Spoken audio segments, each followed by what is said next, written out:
സമൂഹത്തിന്റെ അവഗണനയും തെരുവ് ജീവിതത്തിന്റെ ദുരിതങ്ങളും അനുഭവിച്ച നാടോടി കുടുംബങ്ങൾക്ക് സുരക്ഷിതമായ അഭയകേന്ദ്രം ഒരുങ്ങുന്നു.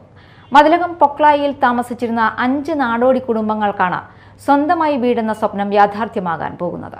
മുൻ MLA E.T. ടൈസന്റെ ഇടപെടൽ മൂലം മതിലകം ഗ്രാമപഞ്ചായത്തും പീപ്പിൾസ് ഫൗണ്ടേഷൻ കേരളയും കൈകോർത്തതോടെയാണ് ഈ കുടുംബങ്ങൾക്കായി വീടുകൾ ഉയരുന്നത്.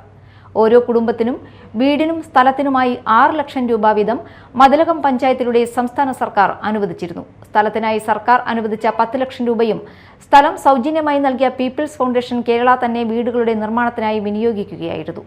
പരിമിതമായ തുകയിൽ വീടുകൾ നിർമ്മിച്ചു നൽകാൻ മറ്റാരും തയ്യാറാകാത്ത സാഹചര്യത്തിൽ വീടുകളുടെ നിർമ്മാണ ചുമതലയും പീപ്പിൾസ് ഫൗണ്ടേഷൻ ഏറ്റെടുത്തു. പീപ്പിൾസ് ഫൗണ്ടേഷനു വേണ്ടി മതിലകം പുന്നക്ക ബസാർ വൈപ്പിൻപാടത്ത് സ്വദേശികളായ റഫീഖ്, സഹോദരൻ ഈസ എന്നിവർ നിർമ്മാണ പ്രവർത്തനങ്ങൾക്ക് നേതൃത്വം നൽകുന്നു. 5 വീടുകളുടെയും തറക്കല്ലിടൽ ചടങ്ങ് മതിലകം ഗ്രാമപഞ്ചായത്ത് പ്രസിഡന്റ് സുമതി സുന്ദരൻ നിർവഹിച്ചു. People's foundation Mala area coordinator KM Nasar പദ്ധതിയുടെ പ്രവർത്തനങ്ങളെക്കുറിച്ച് സംസാരിച്ചു. ചടങ്ങിൽ മതിലകം പഞ്ചായത്ത് വികസനകാര്യ സ്റ്റാൻഡിംഗ് കമ്മിറ്റി ചെയർപേഴ്സൺ പ്രസീത അധ്യക്ഷത വഹിച്ചു. പഞ്ചായത്ത് അംഗം ചിഞ്ചു, അനീഷ്, ഹസീന ഗഫൂർ തുടങ്ങിയവർ സംസാരിച്ചു.